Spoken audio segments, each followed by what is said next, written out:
Robbie and I traded weeks, so if you're hoping to see an axe and some bear spray, sorry you missed it.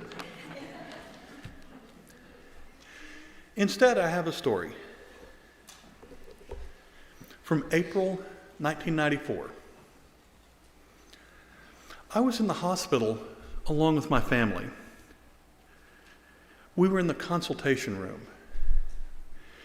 The only other person who knew was Paul Tucker. He was the backup preacher at the congregation I grew up. And then the doctor came in crying. Some of you may have met my big brother Scott, but none of you ever met my older brother Barry. It all started when I was 2 years old. As a family, we lived in a small Texas town. My dad taught at the small college in that town. And then Dad accepted a job at a bigger school in Louisiana. I was this close to being as Cajun as Danny. But Dad had to turn down that job because that's when we learned that Barry had cancer. And Dad felt it was best to keep the old job in Texas. My parents ended up buying a mobile home, and they moved it to a trailer park next door to the Astrodome because there was a world-class cancer treatment center at MD Anderson Hospital in Houston. During those treatment weeks, my mom and my brother would go to that trailer home. Barry would receive his treatments, and then my mom was there to stay with him. While that was going on, my dad stayed at home and raised 2 boys. This was a very rough period of time for my family, of course. They were separated for so long.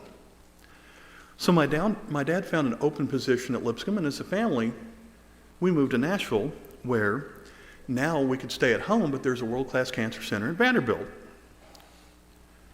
2 years after that, Barry went into Vanderbilt for probably a routine procedure, but he almost never came out. His health took quite the turn for the worst while the cancer was continuing to spread. For a period of a couple of months, even he and my mom lived inside of an extra clean, germ-free room at Vanderbilt. They couldn't allow any other disease to get into him while the cancer was so widespread. While the doctors were starting to lose hope, the doctors performed a long-shot medical procedure, and somehow it worked. People were calling it a miracle. And of course, as Christians, we know that that's part of God's healing power. There are a lot of these stories from my youth that I actually just don't remember. The only reason I'm able to tell you about them is after my mom died, I found all the letters that she wrote and explained all of these things. So my family had already been through a lot and I didn't know any of it. So let's fast forward to 1994. And that was when the doctor came in crying. And he was crying because he had been Barry's doctor for a very long time. In fact, at the time, Barry was Vanderbilt's longest living stage 4 Hodgkin's cancer survivor. But that time was running out. Now, Paul Tucker was there because he had a very special bond with our family. His son Tim, then and still is, a missionary in Finland. And he and my brother shared a bond of living for a long time with the disease and sharing a Christian perspective. But on this night, the doctor said that Barry's brain no longer had any activity to it. And it was time to disconnect the machines that was causing the lungs to still function. The doctors invited the family to go back and be a part of this. My parents and my older brother, they got up right away. But I couldn't.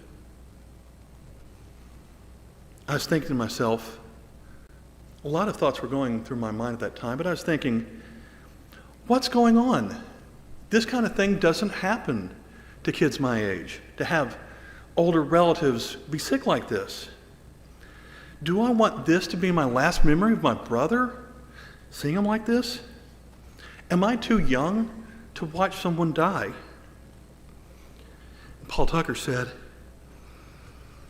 if you need to stay in here, I will stay in here with you. And that meant so much to me. For the family, of course, this was a very rough time.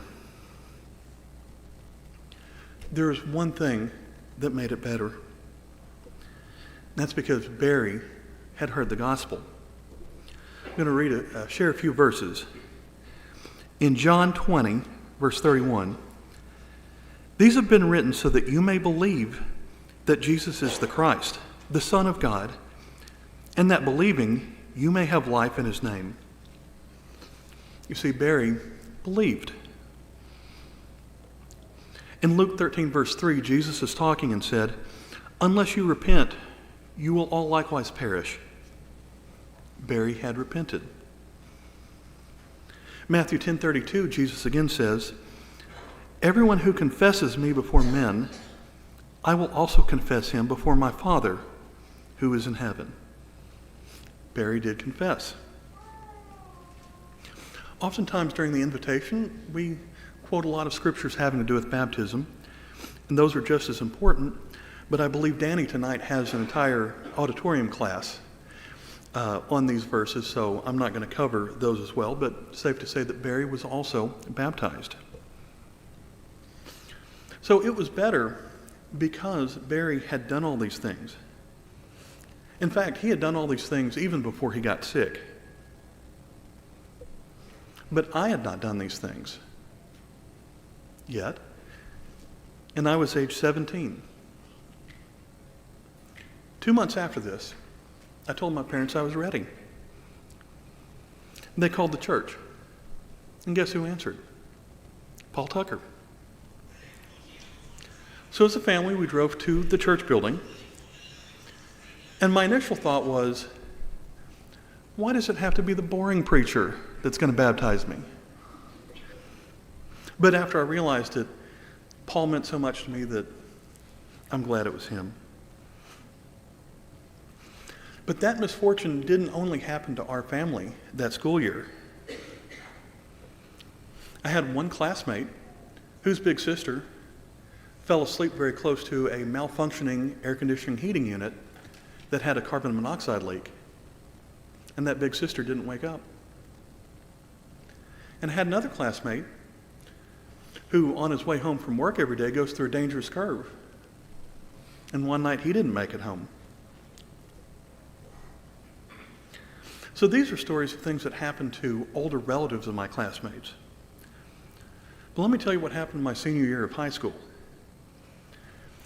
At the Christian school, we had a tradition where about a week before we graduate, as a class, we all take a field trip to a park. And while we were at that park, some of the girls decided to walk past the warning signs that said, be cautious. And a couple of them, as they were walking in the creek, it was a spot that doesn't look that dangerous, but it was very dangerous. And the water rushed in and swept them away. And that creek becomes Fall Creek Falls. And the two of them fell 250 feet over the edge. One of them survived.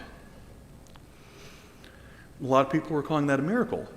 And as Christians, we know that that's because of God's healing power. But that also means that there was one girl that did not survive. And we had her funeral just a couple of days before our high school graduation. And I remember something that the preacher said during that funeral, and it stuck with me ever since then. The preacher said, it's obvious she can't come back and tell us what she's thinking right now. But if she could, I know what she would be saying. She would say, first, I'm the first one here. I beat all of you here. Now, I want all of my classmates to someday join me here.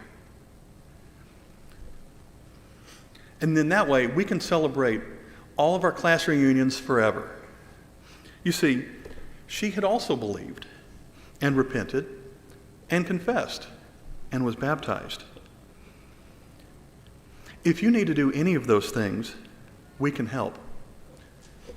We have water in the baptistry again, so don't let that be your excuse.